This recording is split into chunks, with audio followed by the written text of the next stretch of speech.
Pronto, gravando. Hoje, a apresentação da Ruana, certo? E minha também. Eu e o José. Ah, vocês dois juntinhos, muito bom. Então vamos lá. Eu posso apresentar aqui? Como é que faz pra aprender? Vai, vê se tu consegue. Opa, já entrou. Apareceu? Foi. Ai, que lindo, gente.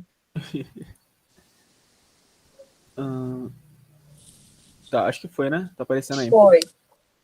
O texto que a gente pegou é Os Poderes Mágicos da Explicação. Autoridade professoral e performance ritual em uma escola pública. Bom, as informações gerais, né?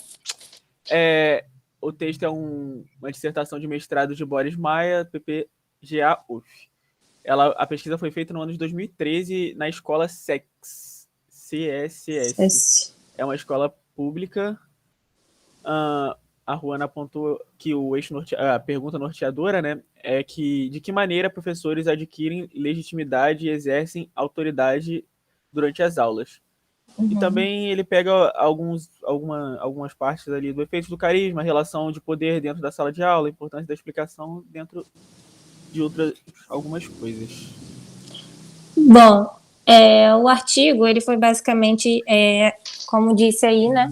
Era uma pesquisa que foi feita para uma tese de mestrado e ela basicamente observou o cotidiano de 2 turmas de terceiro ano de uma escola pública, né? Para poder entender exatamente, né, de que maneira os professores adquirem essa legitimidade e exercem autoridade durante as aulas. E o objetivo... Pode falar, José. Não, pode falar, pode concluir. E o objetivo, basicamente, era apresentar esses resultados, né, dessa pesquisa sobre as relações da autoridade nas escolas públicas, vigentes nas escolas públicas. Então, vamos lembrar aqui só algumas coisinhas. Esse texto que vocês leram é um capítulo da tese mesmo, né, que foi publicado em forma de livro, tá? E aí, lembrar que ele fez um trabalho, etnográfico, né, de observação participante e fez algumas entrevistas. E ele ficou muito tempo, acho que foi 1 ano, não foi? Foi. De fevereiro a dezembro. Eu ia falar exatamente essa parte, que a observação participante dele foi muito legal, porque, tipo, eu, pelo menos, lendo o texto, você conseguia observar, pelo menos eu consegui observar um pouco a escola, tipo assim, na minha cabeça. Sabe quando você vai ler uma história, um livro, tipo, por prazer ali de ficção, e você consegue criar o cenário? Né? Eu consegui visualizar um pouco aquela escola da forma que ele... Eu gostei da escrita ali. Muito bom, Zé Paulo. Então, assim, isso é um aprendizado para a gente, né? O trabalho etnográfico, ele tem essa característica, que a gente já estudou isso, né? Lá no nosso primeiro texto. Então, você tem o trabalho de campo, mas faz parte da etnografia também a escrita. E tornar essa escrita agradável e fazer de um tal jeito que a pessoa que leia se sinta ali, né? É um pouco, acho que todos os trabalhos que a gente está lendo trazem um pouco isso, né? A gente consegue, uma boa etnografia faz isso, faz a gente se sentir dentro do campo. Eu pensei em algumas formas de organizar esse slide, porque no texto ele vai e volta muito nos temas, tipo, ele retoma muitas vezes o assunto do carisma e de certas de outras formas, eu pensei em organizar nas aulas dos professores, que ele, tipo, disserta sobre as aulas e puxa algumas coisas ali, ou sobre os próprios temas do texto. Eu acabei pegando os próprios temas. E ele começa falando de uma aula de geografia, né? É isso mesmo, Ana? Né? Sim, uma aula de geografia.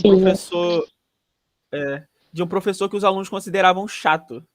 Tipo, ele já começa nessa parte, tipo, um pouco polêmica, né? Você já chegar, tipo, pô, primeira parte ali, você já tá chegando num professor que é chato. Mas uma aula chata. A maior parte das aulas são chatas, não são? Eu acho que depende. Pelo menos nesse período que eu tô no IEA, a maior parte das aulas pra mim estão sendo boas. Legais. Não, mas na escola. É verdade, porque em grande parte são conteúdos que a gente não gosta e fica pensando, para que eu estou estudando isso? E porque a gente é jovem, né? Depois que a gente cresce, hoje em dia, eu volto e meio me vejo arrependida de ter matado algumas aulas na minha vida. Eu tô me arrependendo disso agora, no meio da graduação. Eu gostava. Oi? Eu gostava. Ah, Eu só Luciane, ficava, você era muito... não, eu só ficava meio assim nas aulas de matemática. Química e física eu não tinha, então não tem como eu opinar direito. Física, não, na verdade, química eu tinha, mas o professor não dava aula. Ele só entrava, colocava a matéria no quadro, não explicava, depois saía. Tá, mas então vamos pensar uma coisa. O que esse rapaz traz para a gente, né, é uma questão muito interessante, que ficou muito bem colocada ali na pergunta, né?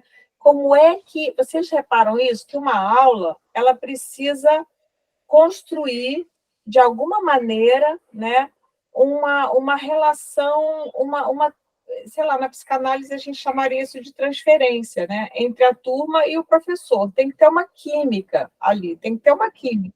Eu coloquei mais pra frente isso como cada professor cria identidade pra sua aula, que eu percebi isso na aula da Rita, que é uma das últimas que a gente vai falar. Sim. Tipo, como se tivesse uma identidade ali, o aluno sabe mais ou menos o que esperar daquele professor, Daquele ele professor. sabe a identidade daquela aula. É. E a gente está falando de ensino fundamental, né? Ensino fundamental ou médio? Era médio, É né? médio. É médio, é médio. Assim, no médio, você tem adolescente, gente, no auge da adolescência. Eu, no ensino médio, eu tinha muita dificuldade, porque eu estava tão... Bom, primeiro porque eu estava envolvida com cineclubismo, com um monte de movimento político, eu faltava muita aula, aquilo ali, para mim, tinha pouco interesse. Mesmo assim, eu ia mais ou menos, né? Mas então, para você, o desafio é diferente, né? O Zé Paulo falou da universidade, porque você escolheu a faculdade que você está fazendo, né? Mais ou menos as coisas que você quer estudar, então é mais fácil, eu acho, ser do seu interesse, né? Agora, no ensino médio, eu acho que o desafio é maior, no ensino fundamental. Mas traz até isso aqui no texto mesmo, tipo, a forma, alguns alunos falando sobre isso mesmo, tipo, como o professor constrói o interesse do aluno perante a matéria. Uhum. Não sei se eu cheguei a citar essa parte, mas dentro do próprio texto tem alguma. Quando o aluno vai falar de uma matéria, ele fala, às vezes, do professor e não da matéria, sabe? Sim, sim, Tipo, sim. essa parte eu citei, mas lá pro final. Então Mas, no tá, caso, então foi um vamos lá, exemplo então vamos lá. negativo. Então a gente está lidando com esse problema, né? E é um Sim. problema que vocês vão enfrentar como professores, né? Porque muitas vezes vocês vão ter uma turma que não está nem um pouco interessada na aula de vocês, né? Vocês não podem esperar que isso aconteça espontaneamente. Então, de alguma forma, vocês têm que estar atentos para manter esse carisma, para manter essa boa relação com os alunos, né? Uhum. Então, Sim. aí essa primeira parte já chega com o professor chato que mostra um aluno que chegou com sono na aula e ele simplesmente ignorou a aula. Aí os outros alunos vão questionar ele e ele fala, pô, mas dá para prestar atenção nessa aula? Tipo assim, eles questionam a explicação do professor. Pode falar um pouco, Ana? Você?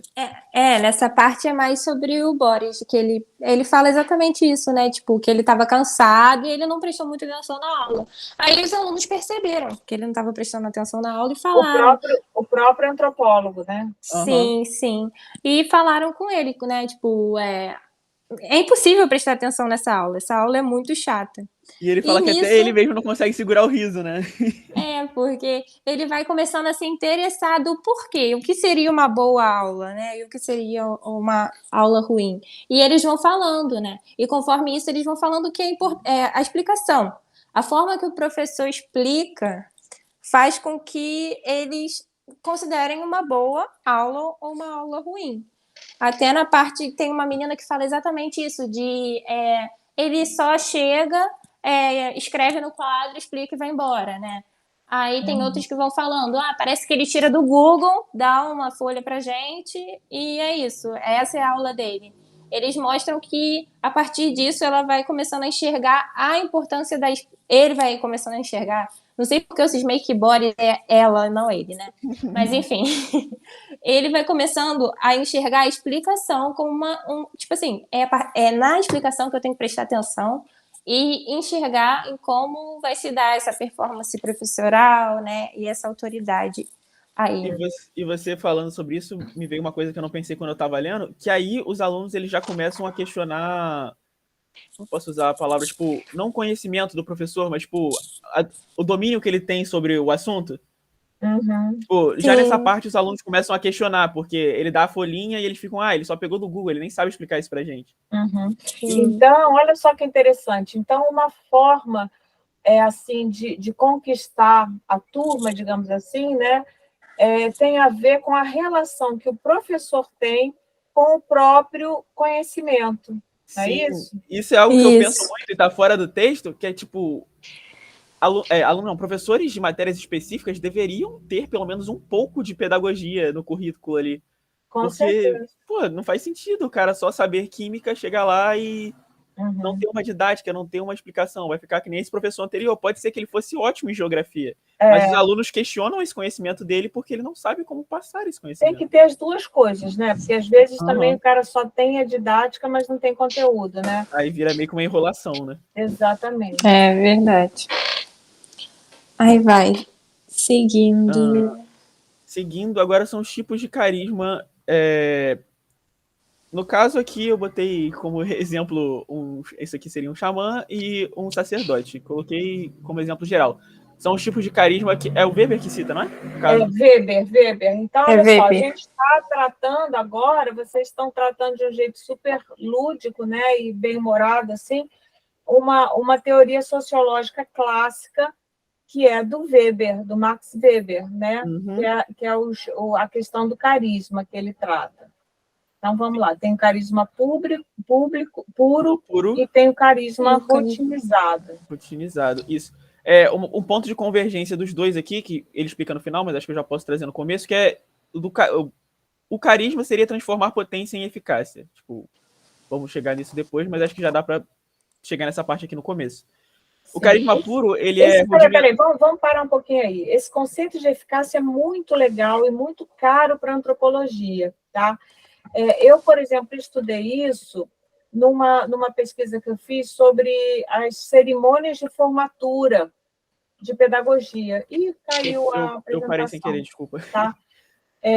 Então, é um negócio muito interessante, porque houve um caso, inclusive, que eu observei, de um rapaz que teve a sua festa de cerimônia de formatura, tá? Só que ele não tinha ainda terminado o TCC, não tinha terminado as disciplinas, né? Mas, durante a cerimônia, foi feito tudo fake, né? Ritualizado, assim, como se ele tivesse se formado, ele foi com a família dele, vocês conhecem isso, né? Uhum. Só que aí vocês não sabem babado. Esse cara, esse estudante, depois que foi feita a cerimônia, ela teve uma eficácia simbólica tão grande que ele não se conformava daquilo não ter virado um diploma de verdade. Olha que interessante, né? Sim. E assim, e para a maioria das famílias, eu estudei isso, tem muitos casos assim, de pessoas que fazem a festa de formatura. Teve um caso, por exemplo, de uma menina, de uma turma que eu acompanhei, e essa menina inclusive, foi a presidente da comissão de formatura. Ela que organizou a formatura, gastaram maior grana e tal, fizeram a festa. Durante a festa, ela não tinha terminado o TCC, e ela não conseguiu terminar o TCC nunca. E ela não se formou de verdade. Mas a família acredita que ela tenha se formado. Tá? Caraca. É maravilhoso, né? Então, assim, para a gente entender até onde vai a força, essa capacidade do carisma de transformar a potência, que potencialmente ela estaria se formando, né, em eficácia. E esse aí completamente rotinizado, né? Que vai para manutenção do status quo e como cerimônias. Exatamente, Seria esse aqui. rituais. Essa parte eu confesso que eu não entendi muito bem, pedi até para o José me explicar, Mas porque agora você está entendendo? tô mais ou menos. O exemplo que eu dei para ela, que até são duas figuras que Jesus Cristo não ficou implícito para mim no texto, que ele utilizou, mas para mim não utilizou a palavra Jesus Cristo, né? Mas para mim ficou bem implícito isso. E ele usa Adolf Hitler também. Para mim são os dois lados dessa moeda. Tipo, quando a gente vê a história da Bíblia, né? Não posso falar ler porque eu não li completamente, mas a gente sabe tá tão intrínseco na nossa sociedade que a gente sabe a história. Tipo, Jesus Cristo é um clássico exemplo de carisma puro. Ele não precisava ir até as pessoas, ele naturalmente atraía as pessoas. Ele tem um carisma, ele é descrito lá no texto, né, como rudimentar, transformador e destruidor das ordens estabelecidas. Pô, se a gente pegar, para mim, Jesus é o melhor exemplo disso, né? Tipo, Sim. ele literalmente foi morto por causa de todos esses atributos. Aqui. Sim. E aqui tem como exemplo xamãs, guerreiros, profetas. Eu acho que são pessoas que têm esse carisma que a gente consegue sentir, sabe? A gente passa perto. São pessoas que atraem pessoas, ponto. Uhum, sim. E tem o carisma o carisma rutinizado, que seria a manutenção do status quo, consolidado em instituições, e ele é circunstancial. A pessoa não tem esse carisma sempre, ele está dentro de uma circunstância. Quando o sacerdote ele vai exercer o papel dele de sacerdote ali dentro da instituição religiosa, ele vai adquirir esse papel e ele vai ter esse carisma. Mas não significa que ele tenha esse carisma. Quer falar? Fala, Ruana. Pode falar. Agora eu entendi. Imagina o seguinte, não sei se já aconteceu com vocês, com a Ruana, por exemplo, no candomblé, você vê seu pai de santo atuando com o santo na festa, todo paramentado, com roupa, com adereços, no meio da festa, com os atabaques, dançando, bailando e tal. E aí depois, já deve ter acontecido com você, com Ruana e com todas as outras pessoas também nas suas religiões e tudo. Aí você encontra, de repente, esse pai de santo numa segunda-feira, ao meio-dia, fazendo supermercado. Já aconteceu com vocês alguma coisa parecida? Isso acontece muito com o professor também. Me trazendo para cá. E aí aquele carisma ele dá uma desmontada, se for o carisma, se for o segundo. Utilizado, né? Se for o primeiro, ele não cai. Exatamente. Exemplo perfeito. Sim. Entendi. É basicamente, né, tá lá, o pai de santo tá lá, é respeitado, tem toda uma hierarquia, e quando ele tá fora daquele local, ele é só mais uma pessoa. É basicamente só mais isso. Uma pessoa. Isso acontece, por exemplo, também muito em análise. Quando a gente faz análise, eu fiz análise muitos anos com uma mesma analista, que agora já virou minha amiga, assim, né? Foram mais de quase 20 anos de análise com essa mesma pessoa. E a primeira vez que eu encontrei na rua, ela, por acaso, eu fui ao cinema, encontrei ela na fila do cinema, eu fiquei assim, e eu não queria que o carisma se acabasse, entendeu? Então, eu não queria ver, eu não queria saber que ela era uma pessoa humana, que ela ia ao cinema, não queria saber de nada disso. Isso acontece muito quando o pessoal conhece os seus ídolos pessoalmente e a pessoa não é simpática, né? Sim. Mas isso também eu acho um pouco covardia, porque às vezes, né, a pessoa pode estar de mau humor naquele dia ali. Não interessa, mas o que interessa para a gente aqui é que esses dois tipos de carisma que o Weber descreve e que o Boris te utiliza para pensar. Então, o que ele está fazendo aqui? Aquilo que a gente viu naquele primeiro texto daquela autora, que eu já não me lembro o nome dela, a gente está vendo aqui de que maneira essa inserção social, essa coisa ajuda na questão de manter o vínculo com... Peraí, eu tinha me perdido um pouquinho. A gente está vendo como é que ele pega a teoria, né? Como é que ele pega a teoria para tratar de um problema empírico. Ele tem um problema empírico que é como é que um professor consegue manter a atenção de alunos adolescentes que não querem fazer tudo menos assistir aula. Esse é um problema, tá? É o ponto aqui inicial que eu comecei, né? Transformar potência em eficácia. Muito bem. Então, o que você faz com aquilo, né? Então, para pensar esse problema, além dele ir ao campo, tá? Ele foi ao campo munido, isso é muito importante para a etnografia, ele não foi ao campo assim, desarmado, né? Ele foi munido com a teoria. E qual a teoria que ele lançou mão para entender esse problema? A teoria do Weber sobre o carisma, tá? Então, assim... Professora. Fala, Luciele. Tem uma professora minha, ex-professora, na verdade, a Ana, era de história. Ela era, assim, era que todo mundo gostava, né? Ela e a Fernanda, no caso. Chamavam ela de gêmeas, porque as duas eram maravilhosas. Aí, só que ela foi embora, agora ela mora em Campo Grande, e ela tá trabalhando lá, e nunca mais a vi, mas a gente se fala no Instagram, né? Aí ela é fluminense. Aí foi ontem foi segunda, né? Na segunda-feira, ontem de manhã, tava os status dela do Instagram com ela repostando coisas que alunos postaram, que ela tava em sala de aula com a bandeira do Fluminense passando na cara dos alunos. E assim, dá para você entender mais ou menos por que ela é a preferida, né? Porque ela é muito, assim, espontânea, sabe? Apesar de ser tricolor, veja só, hein? E eu fiquei olhando e pensando assim, caraca, que saudade, gente. Saudade, A gente vai chegar nos exemplos desses professores maneiros assim. Sim. Vamos ter esse texto, é muito legal. Mas então, só para vocês terem a consciência, né?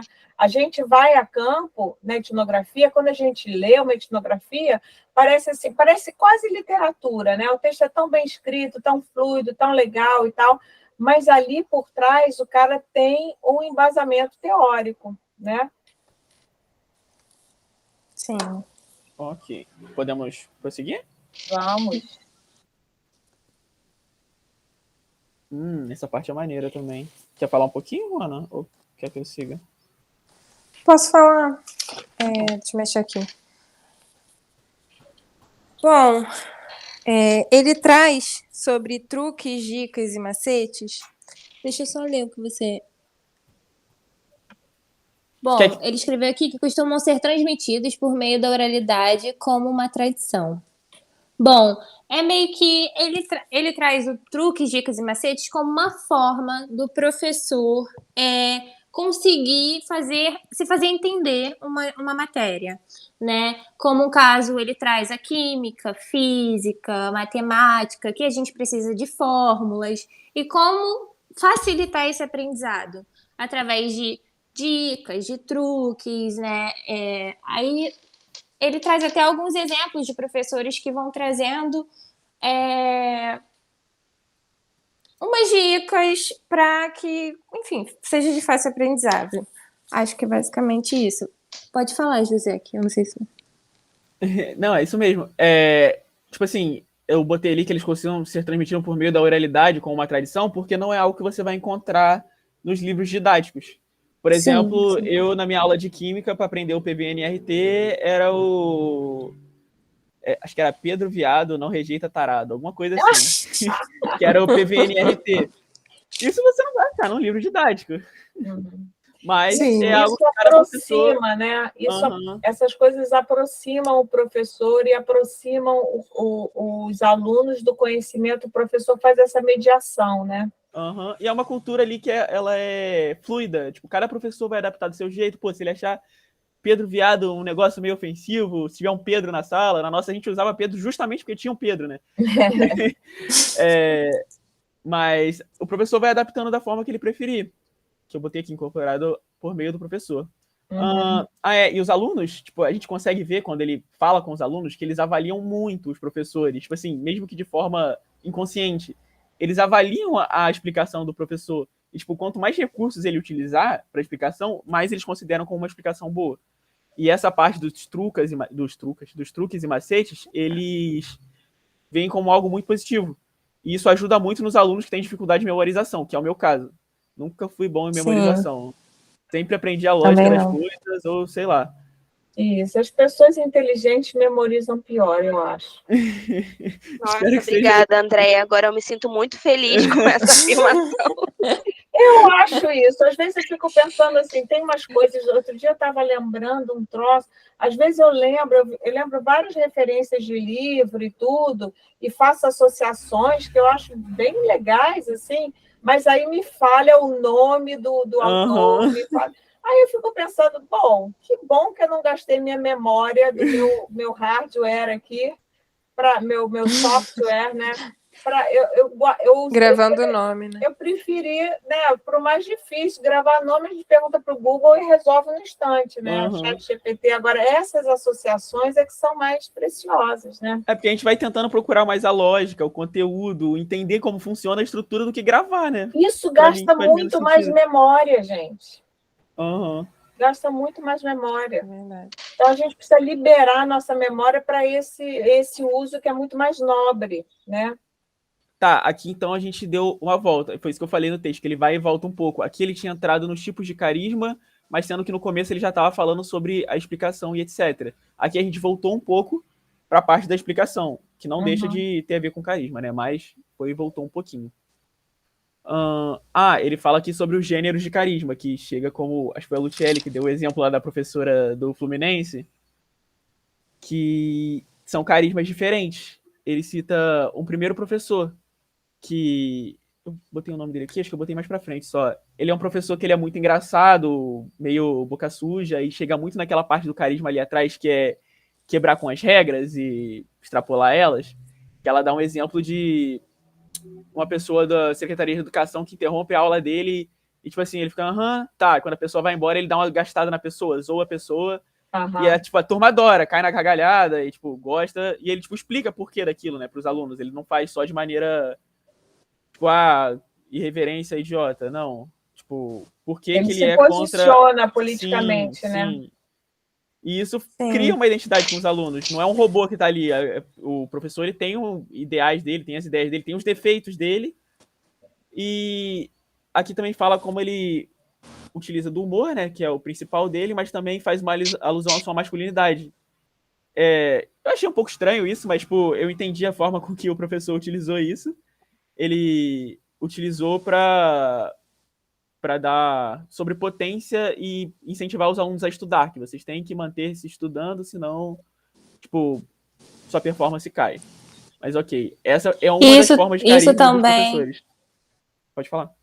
Isso também diz muito sobre a questão da turma, né? Porque mais pra frente a gente vai ver que é uma turma majoritariamente, assim, evangélica, então, tipo, eles vão dar o exemplo de um professor, exatamente do professor que é gay, e eles ficam zoando, né? Essa questão do... Então, ele meio que usa dessa masculinidade para obter enfim, para obter esse carisma, depende, né? Do público também, né? Então, isso que a Ruana está falando é interessante. Quer dizer, determinada estratégia pode funcionar para uma audiência e não funcionar para outra audiência. Então, faz parte também do ser professor fazer uma boa avaliação da sua audiência. Aí aqui trouxe outro exemplo da Rita, aqui, que é outra professora, dessa eu lembrei o nome. Eu botei, é também perceptível o exemplo de Rita que desperta nos alunos um sentimento materno.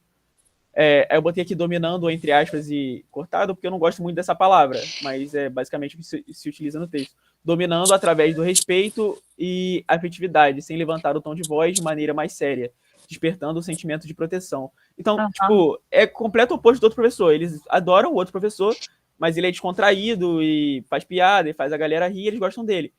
A Rita já não. Ela é séria, entre aspas, né? Não sei se ela é completamente séria, protetora, mas, assim, ela materna, fala sempre, não aumenta a voz. Vocês reparam como a gente reproduz esses estereótipos e a divisão sexual do trabalho nas instituições, na escola, né? Como se espera que, por exemplo, quando alguma criança sofre, está chorando, por exemplo, normalmente é uma professora mulher que vai acolher, que vai cuidar, né? Aliás, vocês viram o tema da redação do Enem, gente? Como tem a ver com o texto que a gente leu que a gente não fez a apresentação, né? E gente reclamando, hein? Oi? Eu vi gente reclamando. Ah, é? Vai ter gente reclamando de tudo sempre. De ilusão. Verdade. Eu gostei bastante do tema, e tem a ver com o texto da... Mas eu gostei do tema. Da Juliane Basso, que a gente que está no nosso programa, que a gente não teve, porque foi um dia que a gente não teve aula. Mas vocês vão ver na playlist, tem ela própria autora falando dessas coisas, né? Do cuidado, de como essa função do cuidar está relacionado, está na nossa sociedade, né? Não só na nossa, né? Porque a gente começou a aula conversando sobre candomblé e tal, e no candomblé, em outras tradições, né? O feminino normalmente está relacionado com os cuidados, né? Uhum. E isso, dentro da escola, sai muito por nossa parte, não por parte dos alunos, porque, tipo, na minha experiência pouquíssima em sala de aula que eu tive dos meus estágios aí, todas as vezes que eu oferecia o colo pro aluno, colo no sentido de, tipo, vou te levar lá, vou botar gelo na sua cabeça, vou cuidar de você, pô, eles adoravam, eles aceitavam na hora. Uhum. Então, tipo, não é algo que o aluno tenha resistência. Provavelmente ele vai adquirir essa resistência quando ele for ficando mais velho, e foi algo que, tipo assim, nunca foi comum. Pô, tô mais velho, agora não vai, tipo assim, é muito mais difícil. Mas eu tô pegando uma turma de segundo ano. Os alunos adoram. Mas Ou até a posição do professor mesmo, né? De como ele se dá, tipo assim, se ele tem esse maternal, se ele vai cuidar, se ele tem esse quê. Olha, isso também vem muito do professor. Ainda bem que a gente está caminhando um pouco nesse sentido, né? Mas eu orientei um trabalho há muitos anos atrás, quando eu trabalhava no Instituto de Educação, de um rapaz sobre os desafios de ser, e era uma autoetnografia, dos desafios de ser professor na educação infantil. E ele relata umas situações que ele era obrigado na escola, por exemplo, a usar um avental, entendeu? Para tapar a genitália dele. E ele era muito controlado e os pais não gostavam e reclamavam com a escola de ter um professor homem na educação infantil, entendeu? Uhum. De pegar as crianças, de botar no colo. Então, ele era super vigiado por conta disso.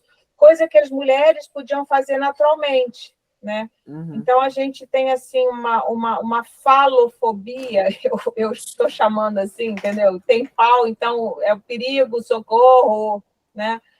Que eu acho que é sério, gente, é uma luta. É verdade o que você está falando. É verdade. Eu tô sentindo isso no projeto que eu tô do PIBID e agora eu tô fazendo o estágio 1. E eu amo as crianças, eles me adoram, eles sempre ficam felizes quando eu chego, mas toda vez que eu vou abraçar eles, retribuir um carinho que eles me fazem, eu me Tem que sinto... tomar cuidado. Vem uma voz na minha cabeça, meu Deus, será que eu tô parecendo, sei lá, um pervertido? Ai, Pelo gente, fato isso é de eu muito ser chato. homem. Então, Tipo assim, eu não... como homem, por exemplo, a questão do assédio. Toda vez que eu tô num lugar público, sei lá, um trem, um ônibus, que tem uma mulher, eu fico preocupado se...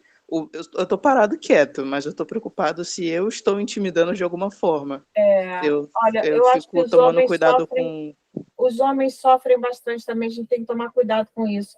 E eu acho que, assim, a gente está numa... Eu até mandei para o Lourenço, depois eu posso mandar para todo mundo, um manifesto de um grupo de feministas mais antigas, de uma outra geração de feministas, né, falando exatamente sobre isso. Se nessa falofobia, né, essa fobia ao homem, a gente fala muito em misoginia, né, mas existe também uma uma androfobia, né, uma fobia aos homens, né, a ideia de que todo homem é potencialmente violador. Então, é uma coisa muito ruim, é muito ruim para os homens, porque os homens sofrem isso, né? E, ai, gente, é horrível, sabe? Eu fico vendo, assim, minhas amigas, que são todas, se dizem feministas, né? Mas quando começam a namorar, se sentem fragilidade no pretendente, do tipo, vou contar um exemplo que aconteceu recentemente. Uma amiga minha começou a se relacionar com um cara, e aí estava gostando dele, e de repente falou assim, ai, não estou gostando mais. Eu falei, por quê? Estava tudo ótimo. Ai, eu descobri que ele é desempregado e mora com a mãe, ele cuida da mãe. Eu falei, gente, isso não é legal, né? Ah, não, um homem com essa idade, sabe, morando com a mãe, fica cuidando da mãe. Quer dizer, sabe, um cara... Eu fico impressionada com isso, como a gente tem preconceito com essas coisas, né? Então, eu não sei muito minha opinião a respeito disso, porque, tipo, beleza, tenho o mesmo sentimento que... Quem foi que deu depoimento? Lourenço. Que o Lourenço, mas, assim, ao mesmo tempo, se eu for pegar todas as minhas amigas mulheres, pelo menos, sei lá, 90% já foram abusadas por algum homem. Então, eu entendo completamente Sim. tipo, esse cuidado extra, esse olhar a mais. Então, tipo, Mas a eu mulherada tento, Esse eu tem que tento olhar não, sair eu pra tento maldoso. não me cima. sentir ofendido com isso e sempre entender a minha posição. Tipo, quando eu tô no ônibus, por exemplo, tem um local, tem uma cadeira, pô, eu gosto de sentar no alto.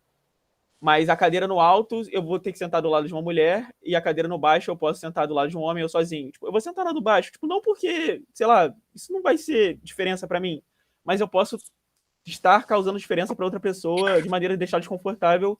Mas tipo, não é algo que seja culpa minha, mas é algo que historicamente é justificável Sim, as pessoas sim. ficarem com o pé atrás. Então, é algo que É, é muito complicado, é algo que vai demorar é. muito pra sair da Eu nossa acho que a sociedade, mulherada tem que mas ainda sair não pra saiu. porrada. Eu acho que a mulherada tem que sair pra porrada. Concordo. Tem que se É uma boa. defender. Gente, eu fiz isso quando eu era pré-adolescente, eu morava num bairro e estudava num outro que era muito distante, era 1 hora de ônibus, né? E eu me lembro disso, que hoje em dia tem nome, né? Dos caras abrirem a perna, ocupar muito espaço e tal. Eu encarava assim, escuta, dá para arredar aí um pouquinho? Não está vendo que não tem espaço? Entendeu? Eu brigava. Teve uma vez, numa situação, eu estava de carro e eu tinha 18 anos, tinha ido para a faculdade de carro, e aí furou meu pneu. E o meu pai tinha me ensinado a trocar pneu, ele fez questão, ele falou assim, filha minha, vai andar de carro, mas então tem que saber tudo, tem que saber de mecânica, não sei o quê, ele me educou um pouco como homem, assim, eu sei fazer papo cueca numa boa também, assim, e fazer coisas em casa e tal. E aí eu sei que um cara parou, me abordou, eu tinha 18 anos com um cara de 15 na época, né? E aí ele falou assim, ai, a mocinha vai sujar as mãos trocando o pneu, deixa comigo, não sei o quê. Aí eu dei um fora nele, eu falei, não, eu mesma vou trocar o pneu. Aí falei numa boa primeiro. Aí ele continuou, a mocinha, uma hora eu me enfezei. Falei, olha só, o carro é meu, eu vou trocar esse pneu e o senhor vai embora agora, entendeu? E ele ia pegando as coisas da minha mão. Aí ele ficou puto, falou assim, eu querendo ser gentil, essa juventude como está, não sei Não o quê. pedi porra nenhuma, rapaz. Eu falei, não pedi porra nenhuma, entendeu? Então a gente tem que ser um pouco mais macha também, sair desse lugar também que colocam a gente, né, de vítima, que não é capaz de se defender, tem que se defender, né?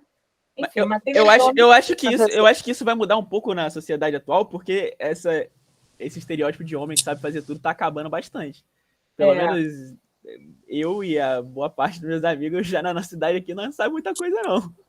eu acho, Eu atolei o Pô, mas carro esses aí dias. é foda. Eu Isso aí que é atolei o o carro esses problema. dias Você não saber Verdade. pra me fazer, ajudar. você não saber fazer as coisas, assim, entre aspas, de homem e também não saber fazer as coisas, entre aspas, de mulher. aí Porque fudeu, Ah, não, né? mas aí é tô falando bagulho tipo complicado. de trocar carro e essas paradas. Pra mim, hoje em dia. Trocar uma Aí, lâmpada, Não, um trocar lâmpada, ah, registro sei de lá, não. velho. chuveiro, Eu, Isso um olha, daí, negócio. eu tenho isso daí é casal de ok. filhos, menino e menina. Os dois fazem coisa de menino e fazem coisa de menina. Eu fico muito feliz com isso. Meu filho, homem, sabe cozinhar, sabe fazer massagens. Ele faz massagem na namorada dele, tá? Ele faz café da manhã, faz tudo e costura, né? Que maneiro. Faz tudo. E faz tudo de obra e tal, de carro, troca tudo de carro e tal. E a minha filha também. Minha filha encara a obra. Ela é arquiteta, mas ela encara a obra, entendeu? Faz coisas na casa dela, serra, tem um monte de ferramenta, e ao mesmo tempo faz um monte de coisas de menina também. Então a gente tem que acabar com essas coisas, né? Eu acho. Uhum. Enfim, poder circular. Mas, enfim, vamos voltar para o texto. Então, o que a gente está vendo aqui? Que nessa construção do carisma, né, os professores acabam reproduzindo esses estereótipos da nossa sociedade, dos papéis entre homem e mulher, que são bem divididos, né? O que E se espera? que não necessariamente isso seja uma regra, mas são duas formas de carisma explícitas. Igual que a Sim, gente pode tomar sim, como exemplo a professora aí que falou do Fluminense aí, que ela se enquadraria mais nesse primeiro caso aqui, né? Não sim, nesse segundo. sim, exatamente. E eu botei aqui o terceiro exemplo que a Ruana tinha falado do professor que sofreu homofobia. Então, quando o professor não é culpa dele, ele sofreu homofobia, obviamente. Mas o professor ele tem que tomar cuidado com a forma com que ele exerce essa dominância. Porque ele, eu não gosto dessa palavra, mas de certa forma ele tem que ter controle sobre a turma, ele tem que dominar a turma de alguma forma. Porque senão. Olha só, vamos pensar nessa palavra aí. Eu achei interessante você se envergonhar com essa palavra. Não é necessariamente se envergonhar, mas. Mas você não está muito à vontade com essa palavra. Né? E expôs esse seu mal-estar aqui na turma, eu achei legal. Eu acho que a gente poderia substituir, por exemplo, por influência, poderia ser? Pode ser. Não, pode porque, ser. tipo, eu tomo mais o professor como líder, não como chefe. Então, tipo. Líder, engraçado. Na psicanálise, a gente tem um conceito que é muito bonito, que é o conceito de transferência, né? Então, na análise, a gente tem uma transferência com o outro, e olha só que interessante. Por que você tem uma transferência com o psicanalista? Porque você supõe, o Lacan inventou esse conceito, que é o suposto saber. Ou seja, você supõe que aquele professor sabe muito, né? Não interessa que ele saiba ou não, mas você supõe que ele sabe, entendeu? Então, essa fé, essa coisa misteriosa, e que pode cair, essa transferência pode cair, por exemplo, quando você encontra o seu analista num bar, numa outra situação. Você diz, meu Deus, esse merda aqui, caraca, sabe? Mas eu acho que isso é algo meio natural, né? Porque, tipo, natural literalmente, tipo, biológico. Porque até mesmo na natureza, quando um líder, ele, tipo, começa a demonstrar fraqueza, ele para de exercer a dominância ali, entre aspas, dele, né? Por isso, melhor não conhecer os psicanalistas pessoalmente. É verdade, né? Então, você tem que ter esse... É uma coisa um pouco... O carisma é um troço misterioso, né? Tem um pouco da ordem da fé, né? Tem coisas muito, muito sutis, muito misteriosas aí. Eu tenho... O meu desenho favorito é One Piece. O personagem principal dele é muito carismático. E, tipo, eu sempre falava que o maior superpoder dele não é os poderes especiais que ele tem, etc. É o carisma dele, sabe? Tipo, o poder que ele tem de trazer as pessoas até ele e as pessoas fazerem o que ele quer sem ele precisar pedir. Tipo, eu sempre considerei carisma, tipo, um superpoder. Sim, é verdade. Mas também fala uma parte, assim, no texto, como se fosse até na parte de líder, né? Como é a parte? Invocando heróis e mitos, né? Fala mais ou menos sobre isso, né? De, tipo, trazer personagens heróicos para sustentar isso, o seu carisma, o carisma Eu acho que o professor, ele tem que, assim como os trans, né, que a gente fala de montar, eu gosto muito dessa expressão, eu adotei para mim, né?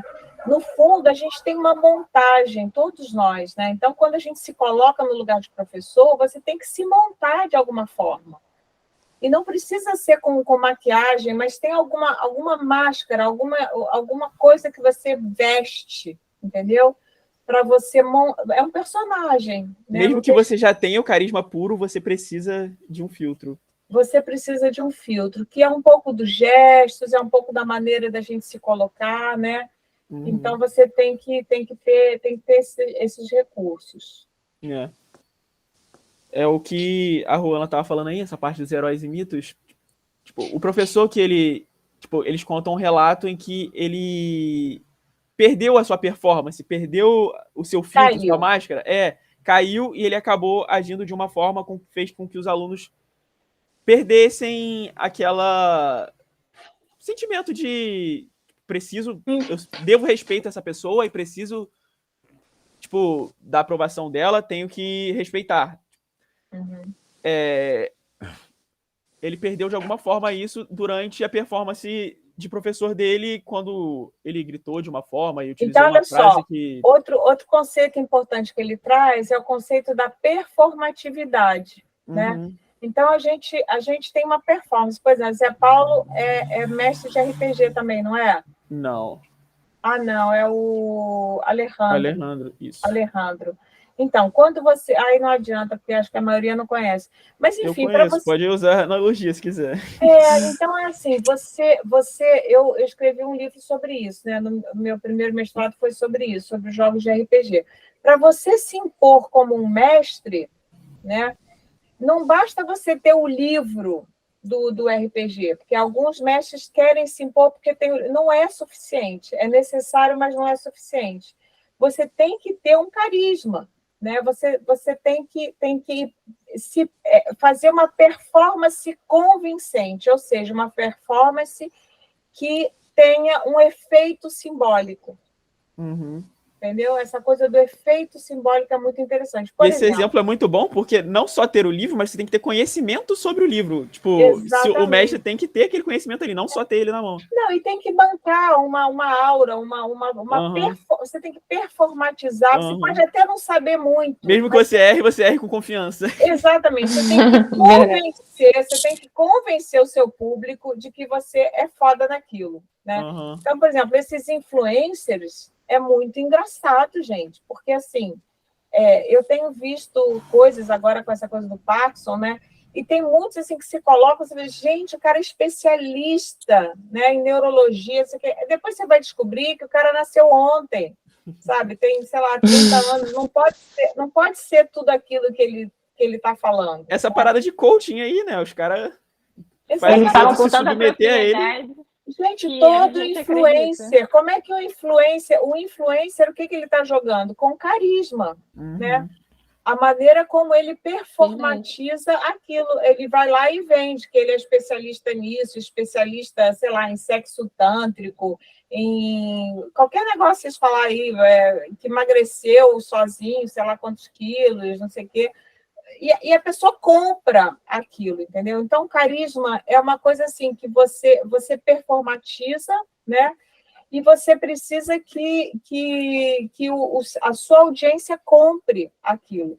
Para isso acontecer, isso que a gente chama de eficácia simbólica. É totalmente simbólico, não é real. Isso é muito interessante, não é real. Isso acontece, por exemplo, nas mercadorias. O Marx, que o trabalho do Weber se aproxima bastante do Marx, tem distinções e tal, né? Mas tem uma mesma escola, tem alguma semelhança, né? Tem o trabalho do Marx, que é muito interessante, sobre o fetichismo da mercadoria. E ele vai dizer que no capitalismo, o que funciona? Funciona um valor simbólico que ele tem um caráter fantasmagórico. O Marx usa esse termo, né? É uma coisa mágica que não se explica, né? Razão pela qual pessoas são capazes de gastar os olhos da cara para ter, sei lá, um celular, não sei das quantas. Celular, tudo bem, tem tecnologia, mas tem coisas que são vendidas por preços absurdos. A diferença do preço de um camarão aqui e um camarão no Pará, por exemplo, que lá por exemplo, né? Eu estou tentando pensar alguma coisa mais... quer ver uma coisa que me chama muita atenção, que eu já vi sendo vendida? Garrafa de ar de algum lugar. Vocês já viram isso? Eu acho que o mais absurdo que eu já vi foi água de banho de uma influencer. Porra, esse exemplo matou. Maravilhoso. Água de banho de uma influencer. Isso aí é performatização pura, é carisma puro, não tem valor em si, entendeu? Então, o que o Marx vai dizer é que os objetos, as mercadorias que circulam, elas se tornam mercadorias, né? E os influencers são mercadorias, e os professores também estão no mercado, né? Para você se tornar uma mercadoria, para ter valor de uso e valor de troca, você tem que ter um valor simbólico, né? Então, assim, precisa ser, nossa, aquele professor... E, às vezes, gente, também acontece o seguinte, tem professor que tem um super carisma. Outro dia eu estava encontrando a minha turma, que estou comigo há 40 anos atrás, né? Mais de 40 anos atrás, e é muito interessante, porque quando a gente lembra dos professores, os professores que eu gostava não eram os mesmos que a maioria gostava. Eu tenho colegas que adoravam certos professores que eu achava uns babacas completos, entendeu? Mas eles faziam esse jogo carismático. Então, eles tinham um bordão, também isso acontece, né? Aquele professor que tem um bordão, que tal. E os alunos compravam aquela mercadoria. Eu sempre fui um pouco outsider, eu já não comprava, comprava outros, entendeu? Então, isso também é muito delicado. Mas é bom a gente pensar nisso, nessa questão aí que o Marx coloca do fetiche, né? De alguma coisa que é irreal, que não é material, é simbólica, né? E que tem, apesar de ser simbólica, né? E exatamente por ser simbólica, tem um poder impressionante, impressionante, né? Então, vamos lá, vamos voltar. Vai. Inclusive, quando eu fui fazer esse slide aqui, essa parte dos heróis e mitos, agora para entrar bem no assunto, eu tive muita dificuldade de achar qualquer figura que fizesse alusão a algum herói, mito ou qualquer coisa de religião africana. Eu não consegui achar nenhum. Esse daqui eu peguei, eu achei facilmente todos esses 3 aqui, pesquisei e achei na hora. Esse daqui eu pesquisei, não achei, pesquisei. Vamos ver aqui, vamos fazer ao vivo o teste? Vamos. O que? Em PNG? Pro Canva? No Canva, direto no Canva. Ah, no Canva não tem. Eu tentei fazer um slide na apresentação também? semestre passado e não tinha nada. No máximo é achei Canva, uns burros. gente? É isso aqui, que tá aberto aqui Professora, agora. é um aplicativo maravilhoso. É muito bom mesmo. Olha aqui, tipo, sei lá, Exu. Ogum. Candomblé. Não Aí saiu aparece. esses aqui. Não tem nada. Aí você pega, sei lá, Buda. Pô, o tanto que aparece.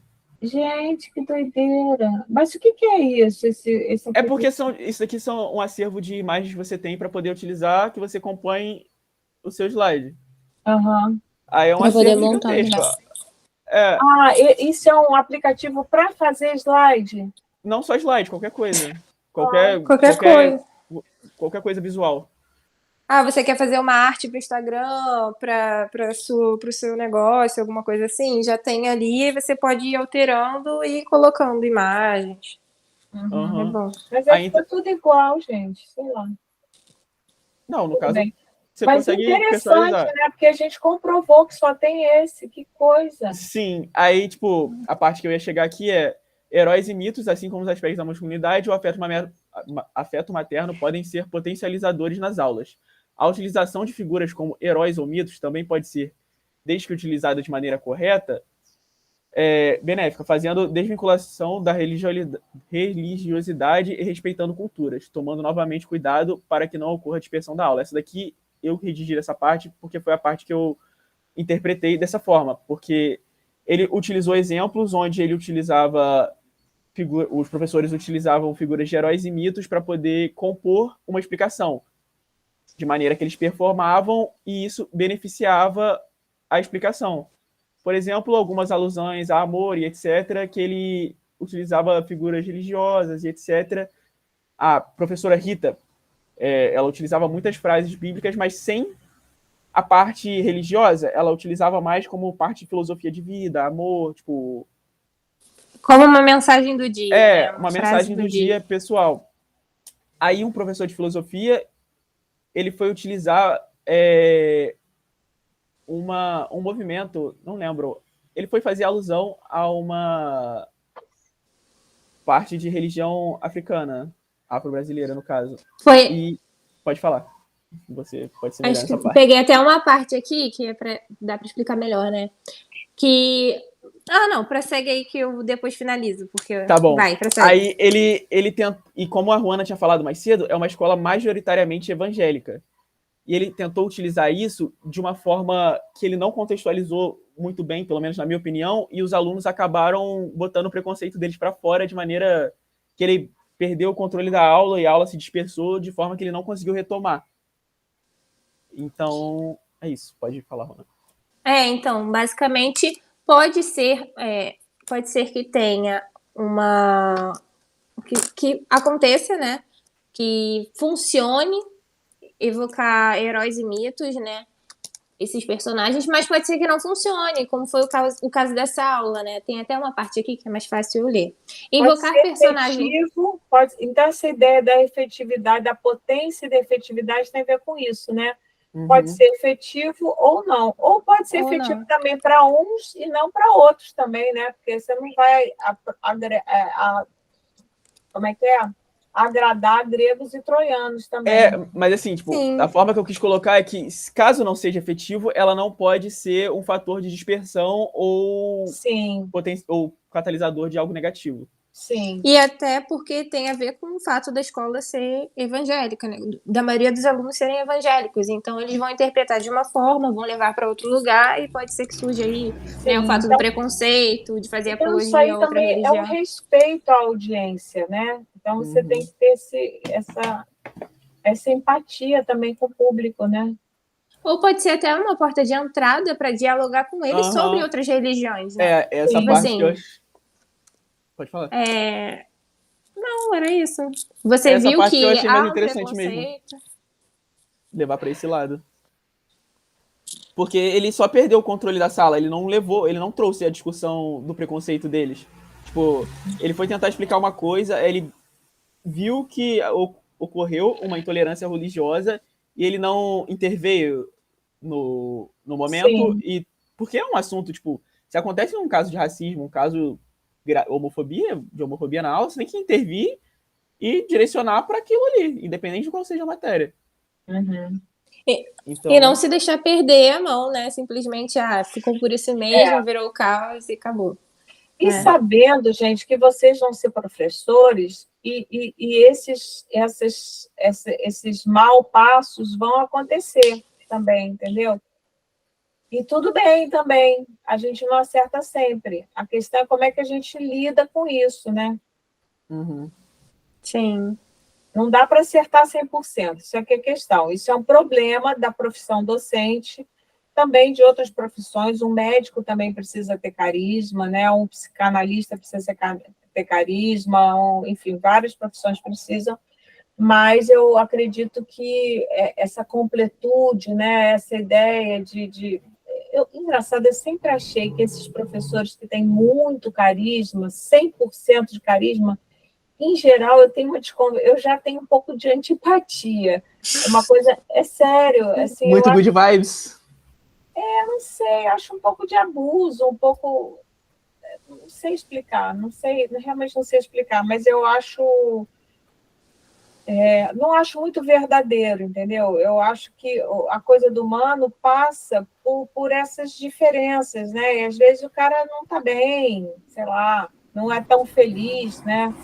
E dá um fora, ou agride de alguma forma a sua audiência, e também é normal, eu acho, entendeu? Se acontecer com vocês, quando acontecer, e vai acontecer. Porque o que é um professor bom para mim, talvez não seja para o outro. Exatamente. E realmente todos gostarem é algo, né?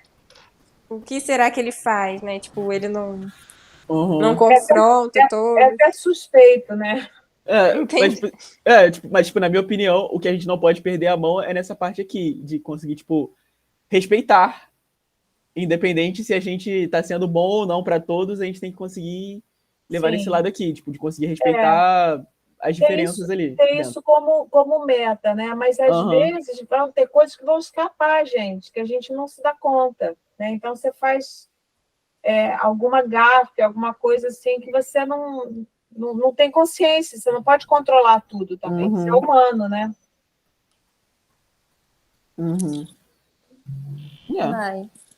Vamos continuar. Tá chegando no final, né? Eu vou ter o último aqui como amor, não é o nome do último tópico, mas eu acho que é o que define bastante essa última parte. Pode falar. Pode falar. Não, pode falar. Que é basicamente essa proximidade que tem, né? Essa ligação, essa relação professor-aluno, né? Que faz com que traga esse viés do professor carismático, que é mais um deles, né? Que faz com que os alunos gostem do professor. quando o professor se preocupa, quando o professor conta do dia a dia, da sua rotina, se preocupa em saber como é o dia a dia daqueles alunos, como é a rotina, se estão bem, se não estão bem. E isso faz com que acabe aproximando, né, essa relação e faz com que o professor seja um professor considerado carismático, né? Que eu acho que essa parte fala um pouco disso. Pode prosseguir, Júlia. Tipo, ele fala do carisma ali como uma mútua ligação entre o líder e seguidor. Então, tipo, não basta você querer receber, essa ligação tem que ser mútua por parte do professor, sabe? Tipo, não adianta ele achar que ele vai conseguir a simpatia dos alunos e etc., sem ele ceder nada, sem ele também participar dessa ligação. É bonita essa história que vocês trouxeram com o nome Amor, adorei. Porque isso não sabe por quê? Porque na psicanálise, a gente chama isso, essa ligação que a Ruana estava falando, né? É uma ligação, ela é amorosa, no final das contas, ela é amorosa, né? Então, assim, para o Freud, a libido, Leibens, de libido, vem de Leib, que é vida, que é amor, né? E na mitologia grega é Eros.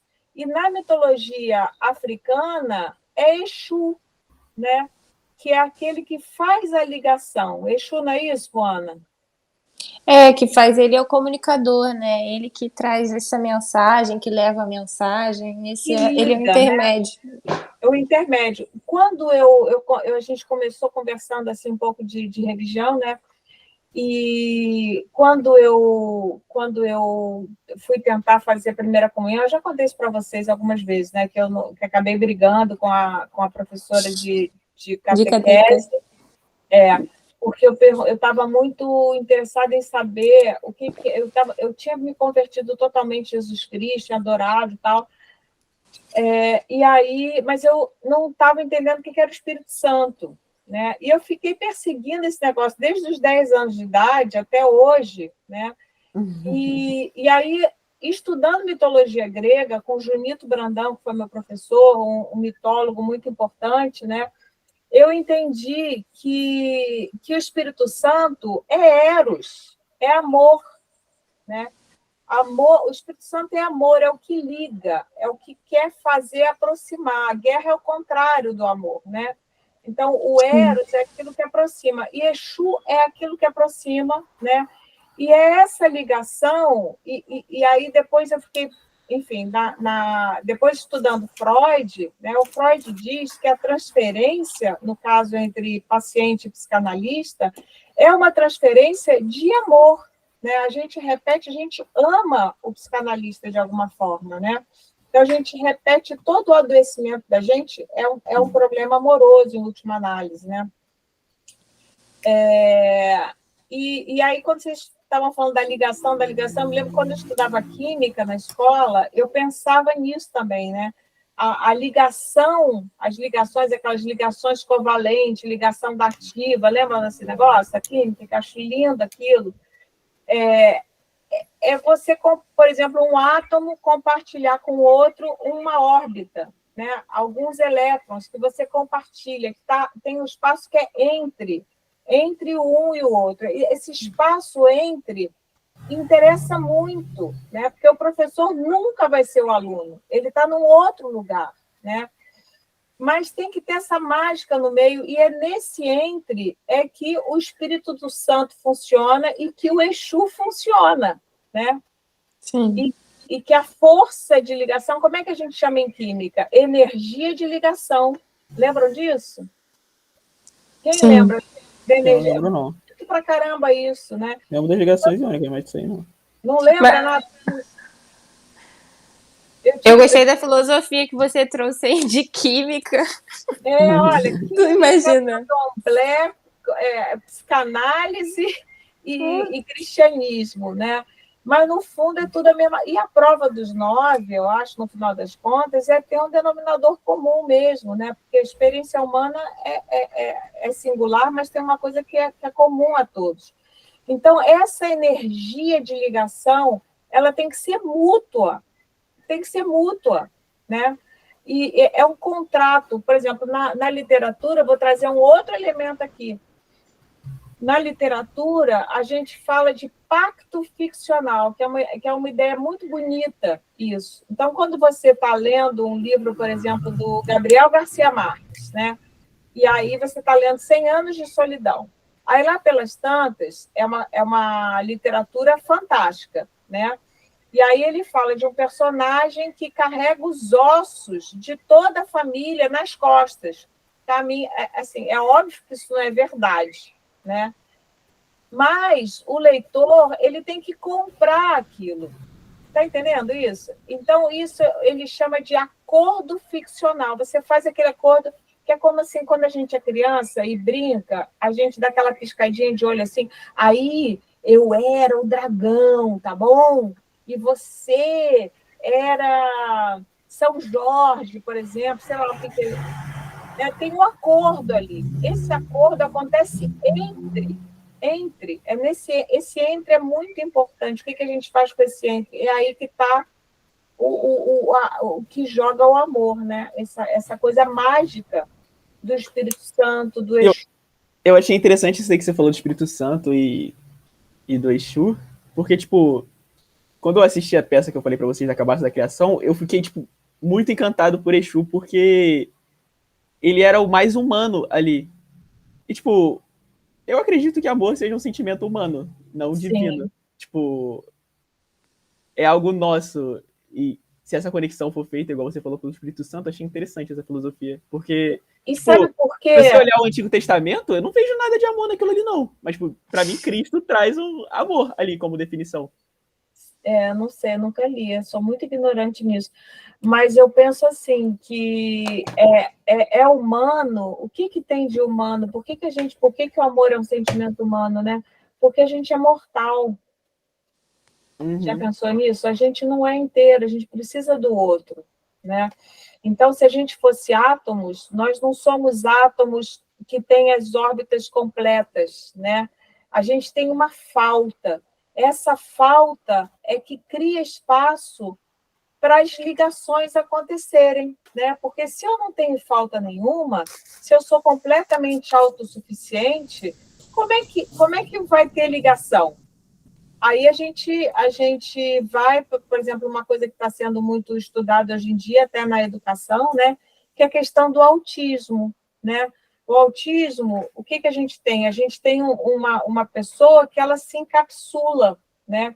Ela não faz ligação com o outro, ela se basta, ela é como se fosse uma cápsula, uma semente que não liga, né? Que não tem esse entre, que não reconhece o outro como outro. Então, isso também é um tema muito importante para a antropologia, né? Que é o tema da alteridade. A gente só pode amar o outro porque é um outro, porque não é eu mesmo, entendeu? Porque existe esse entre no meio. Tem um meio, que é o que gera amor e ódio também, vamos combinar, né? Porque o ódio é primo do amor, né? Então, não existe amor sem ódio, é irmão gêmeo, né? Então, a gente vê, assim, por exemplo, a guerra no Israel com os palestinos, com Hamas, vamos lá, né? Não é com a Palestina, é com Hamas, com o grupo terrorista, né? Mas, enfim, os israelenses também são bastante terroristas, né? Mas aquela hostilidade, ela existe entre dois grupos que são muito próximos, que são irmãos, né? Mas que existe ali uma distância que tanto pode ser transformada em ódio, como pode ser transformada em amor. Vamos vibrar aí para ver se transforma em amor, porque está difícil aquilo ali, né?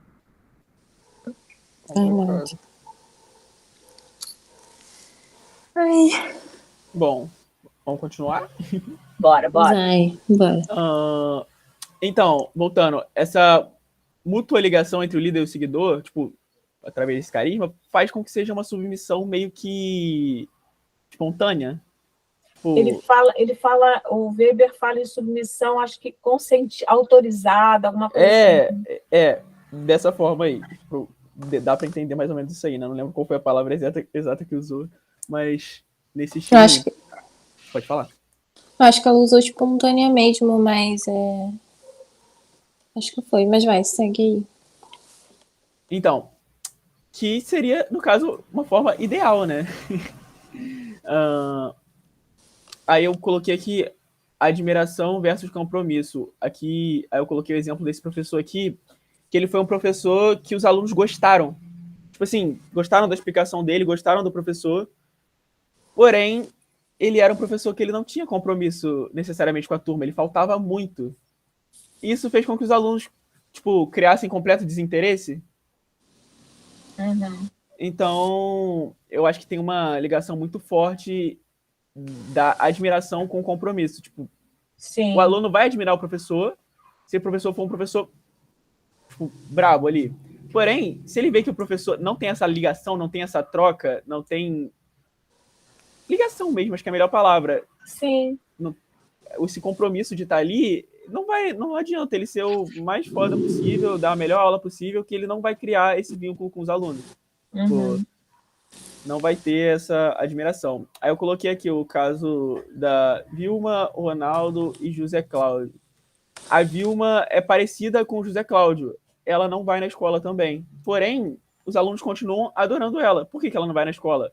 Porque ela estava em greve. Pô, ela não é uma falta de compromisso. Então, os alunos conseguem compreender a diferença entre uma falta de compromisso e uma ausência, tipo, por um dever. Não um dever, mas por um motivo maior. Que no caso da Vilma era uma greve. Que contaram dos alunos com saudade dela, tipo, aluna dando depoimento que amava ela e etc. Porque eles tinham muita proximidade com essa professora, né? Uhum. E aí tem esse José Cláudio, né, que eu acabei de dar o exemplo dele, e o Ronaldo. O Ronaldo é outro professor que para eles foi completamente incrível. Tipo assim, pelo texto ali, é o melhor professor da escola. Ele foi um professor tão bom que um ano depois dele ter saído da escola, eles continuam falando sobre ele. Ele passou da escola um dia, virou assunto na escola semana inteira. Sempre que acontece alguma coisa, eles publicam no Facebook, marcam o professor. No Facebook, na época eles utilizavam o Facebook, né, 2013 ali. Até mesmo no período das férias escolares, marcavam o professor nas fotos, etc. E o professor tinha esse contato com eles, até mesmo pela internet, né? O que mostrava esse interesse, essa proximidade, esse cuidado com os alunos mesmo distante, o que fazia com que eles amassem aquele professor. E ele era um professor que já não estava mais na escola, já não lecionava mais lá, porém ele marcou os alunos de uma forma tão grande que eles continuaram gostando dele. Uhum. Bom, no mais, é isso. É isso. Vocês Então, fecharam? basicamente a gente pôde observar, né, que o ponto que ela observou foi a partir da explicação. Nossa, cismei com ela, por quê? O pior que eu acho que é porque a leitura dele, a escrita dele parece um pouco feminina, tipo... Vamos mostrar um pouquinho a carinha dele? Vocês chegaram a ver o vídeo? Eu não vi o vídeo. Não, também então não. Então vou mostrar para vocês. Gente, ela. É ele. Eu sei, tô zoando.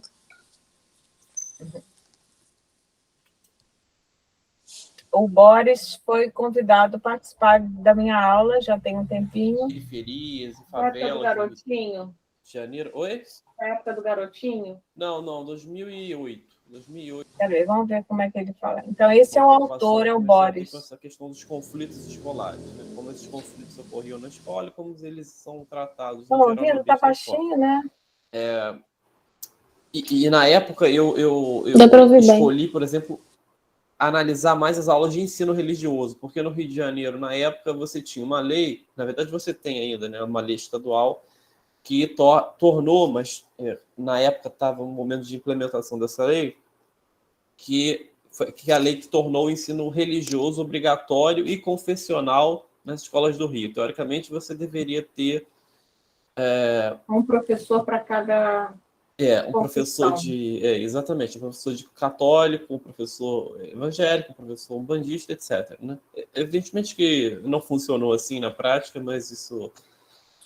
Mas, enfim, então eu achava que as aulas de ensino religioso, né, era um local propício para eu Aqui ele entender está falando de outra pesquisa dele que pode te interessar, viu, Ana? Acontece que quando eu cheguei na escola, né, e comecei a falar Sim, com os professores, acompanhar as atenção. aulas, inicialmente eu acompanhava só as aulas de ensino religioso, as pessoas começaram, aula de ensino religioso não tem problema não, aqui tem problema sobre religião sim, mas acontece em outras aulas. Então comecei a perceber que isso acontecia nas aulas de geografia, nas aulas de biologia, quando falava de teoria da evolução, nas aulas de história, ou seja, quer dizer, essa dimensão religiosa ela aparecia em diferentes disciplinas e não necessariamente nas aulas de ensino religioso, não era exatamente nas aulas que esses conflitos aconteciam de maneira mais evidente, né? Embora nessas aulas houvesse também alguns problemas, né? Que é um pouco que eu discuto lá na minha monografia de graduação, né?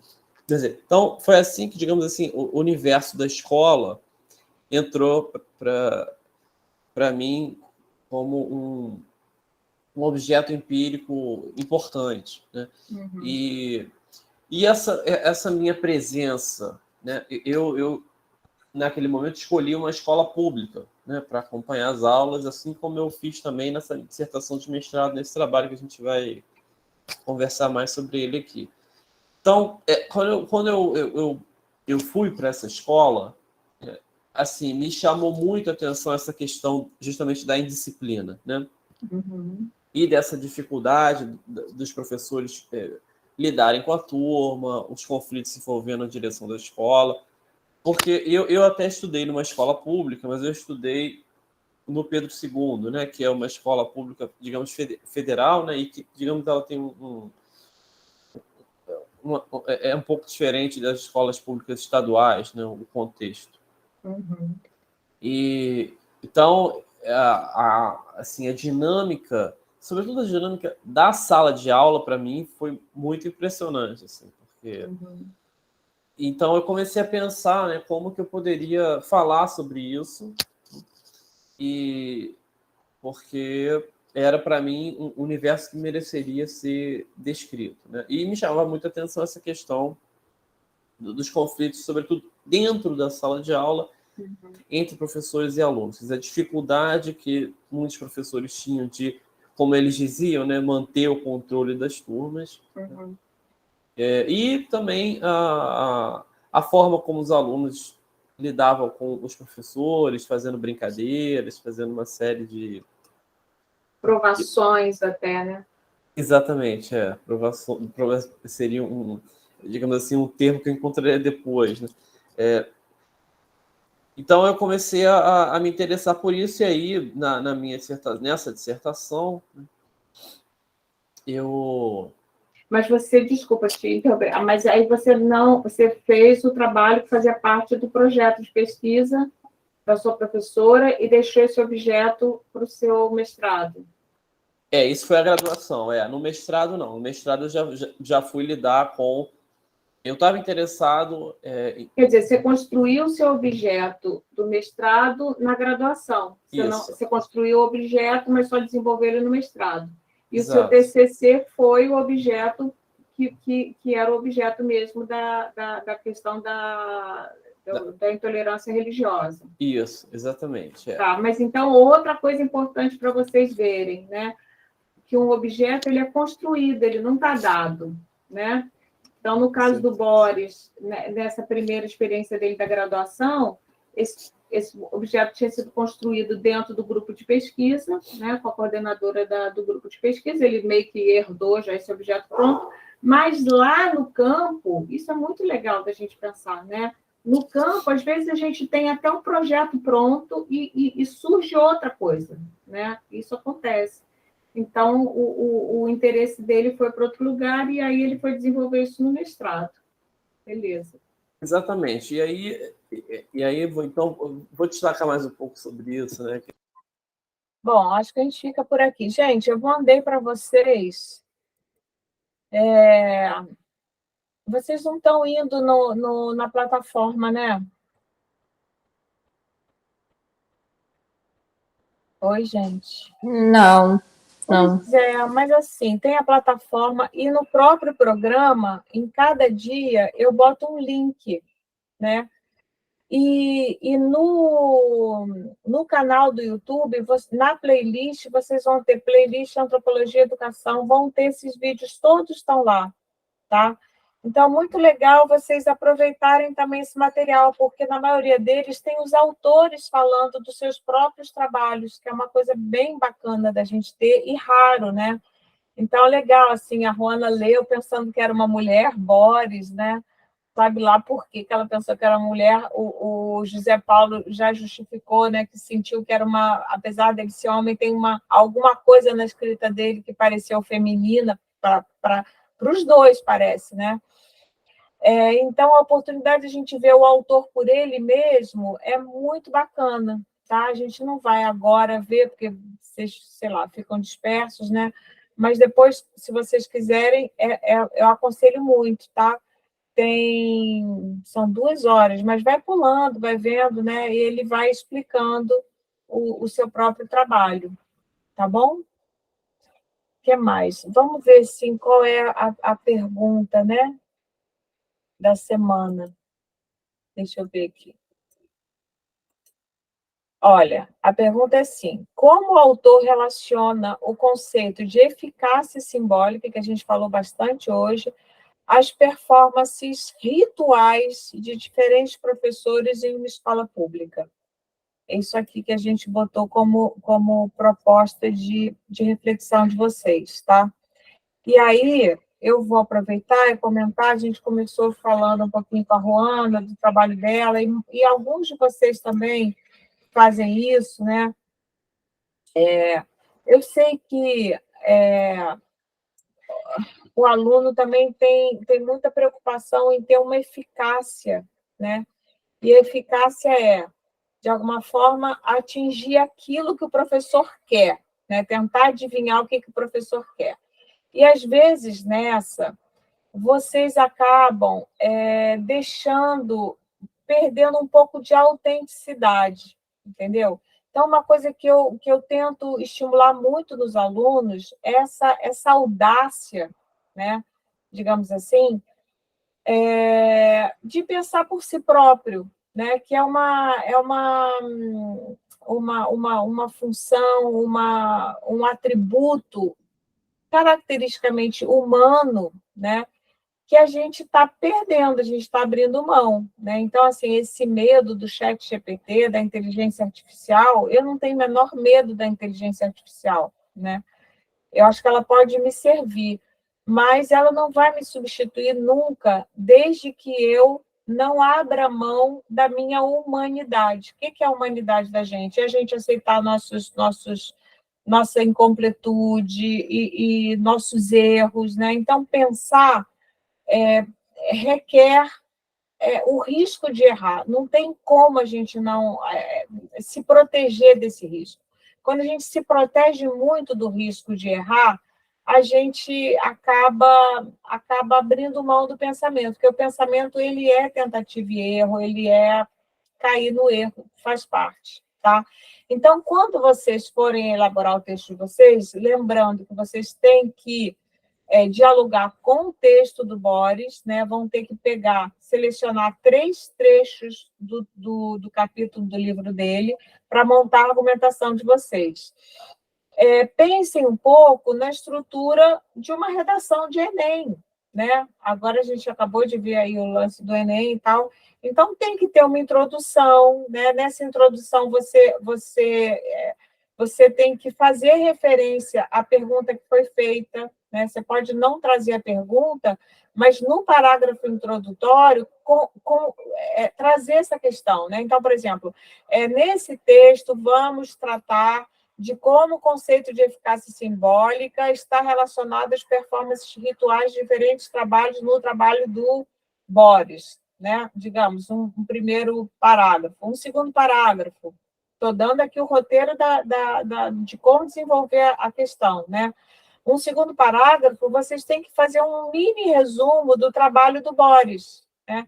Dizer o que ele fez, que ele fez uma etnografia numa escola, tal, qual era o objeto de investigação dele, né? E depois tratar realmente a questão, né? Então, vocês vão ter que comparar diferentes professores. Então, no caso, para desenvolver essa questão, vocês vão ter que trazer pelo menos 3 professores, né? E comparar essas diferentes estratégias a partir do PowerPoint que eles construíram também. Se vocês puderem socializar para a gente, PowerPoint ajuda as pessoas a desenvolverem trabalho também, né? E não se esquecer, no final do texto, de fazer uma consideração final sei lá, botar alguma coisa de seu também, né? Assim, mesmo essa estrutura que eu estou falando, você está dialogando com o texto, mas tem que botar aí um pouquinho desse amor que a gente estava falando, né? Porque tem o você, e tem você como leitor, e o autor. Tem uma relação também de transferência entre o leitor e o autor que a gente está lendo, né? A gente precisa desse pacto ficcional, a gente precisa dessa relação amorosa, construir isso. Então, não é só a gente ficar totalmente subordinado ao autor, mas a gente também dialogar com ele e poder até discordar de alguma coisa, se for o caso, né?